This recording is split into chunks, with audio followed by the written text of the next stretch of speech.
I honestly don't understand how anybody could listen to Lou anymore. It's amazing to me. The guy gets thousands, tens of thousands of views every video. He just made a video where he sounds like a complete idiot. He sounds like what I like about Lou is that it's funny. This is what I like. He makes me laugh. He always talks like he knows what he's talking about, when in reality, it's the complete opposite. He has no idea what he's talking about, but he says it with such charisma, that you believe him. You actually believe, like you're listening to him, like this guy knows what he's talking about.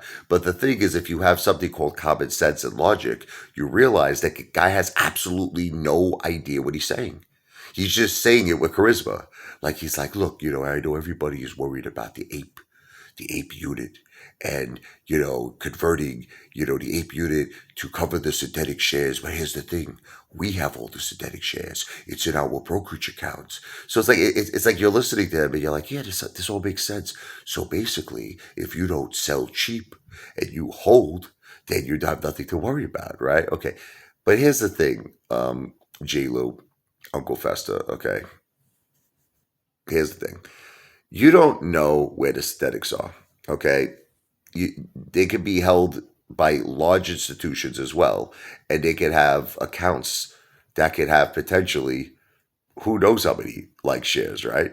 It could be hundreds of millions of shares, or some. It could even be higher, billions of shares. We have no idea. It's not just the retail investors.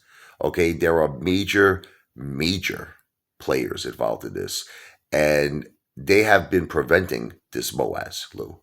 Okay, so it's really common sense. Like, look, obviously, if we controlled all the synthetics only, we would have already had the MOASS, correct? Because all we're doing, right, is buying and holding. I mean, with the exception of the Mameluke, day traders and swing traders, those do not. But still, it's such a small percentage that it would not stop the MOASS. So the question you have to ask yourself is, what is stopping the MOASS? It can't be the retail investor, right? We're holding, right? We're buying, right? So it's my opinion that synthetics are really being held primarily not by the retail investors. I mean, yes, we do hold it, but I believe there are major, who knows, BlackRock, example, Vanguard. There could be major players involved here. Potentially Apple, potentially, big companies such as Amazon. You have no idea who could be involved with this. Like, again, this is all alleged. Okay, I can't prove it, but I'm just trying to say you have no idea what deals. Remember we talked about the circle? There's a circle, and you're either in the circle or you're out of the circle. You have no idea what major corporations could be working with. Citadel could be, buying synthetics, holding synthetics in accounts that, whatever they're doing with it. You know what I mean? They lent it out. They're holding it.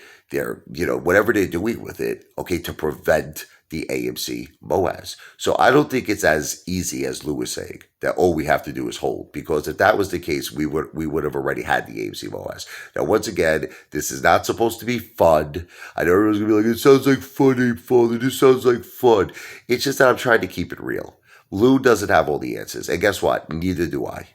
But I can tell you I can tell you this, okay? Getting the AMC MOASS is not as simple as just holding, okay? We really got to do a lot more. We really should have our voice. See, what we want to really do, the true answer is to expose the synthetics, to prove they're real. That's the key. If we could figure out a way to do that, whether it would be by getting our voices heard, by large amounts of, like apes gathering in terms of a peaceful protest. That's what I wanted to do. And just, really getting the country talking about the manipulation and the corruption in Wall Street and what's going on, because there's a lot of people who don't know about it.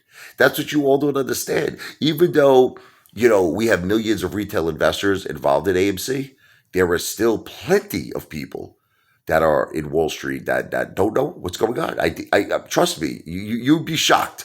And I'm not talking about like Wall Street or insiders. I'm talking about like just investors, and that's the thing is that, even if they're not invested in like AMC, the fact that there's corruption going on in Wall Street really affects all investors, not just retail investors. It affects all investors. And I think it is the best interest, the mutual interest of all investors to really assure that Wall Street is fair. You understand? It's not corrupt. It's fair. Okay. But the thing is, if they don't know about it, they don't know about it, right? So it's our job to expose the corruption. It's our job to let everyone know what's going on. And we can't just do that on YouTube. I'll be honest with you, we can't. We really need like major coverage. We need coverage from not just honestly America, worldwide coverage. And I think if every ape really took an active interest in exposing the corruption, we could really get a lot done. But I don't see a lot of that happening. I don't see a lot of that happening. Lou was against the protest. Lou fought me on it. And, he succeeded in a way because I canceled my first protest because I got tens of thousands. Like, I'm not kidding you. You think I'm exaggerating. Like, I literally got thousands of messages in my inbox. I don't care if you believe me or not, of apes telling me, you're going to be responsible, Apefather, for delisting AMC. You're going to be responsible for having Citadel infiltrate our, protest, and we're all going to go to jail, and you're going to make us lose our money, Apefather. So I just did what I felt at the time was right. I canceled the first protest. But then I realized, I'm like, you know what? Nothing is getting better. Nothing is changing. So I booked a second protest, and I just went against Lou, and I went against everybody. But one person showed up, Billy the Kid. One person showed up. So I just realized that I'm only one person. And that's why what I'm trying to do with my YouTube channel, right, is become known, become famous. So I could have such a powerful voice one day that I can help my retail brothers and sisters just with my voice alone. And my voice is loud. It's powerful. But I got to get known. Oh, by the way, I'm not a financial advisor. I don't give financial advice. I'm an entertainer, baby. Amy is hot. AMC to Pluto. Wow!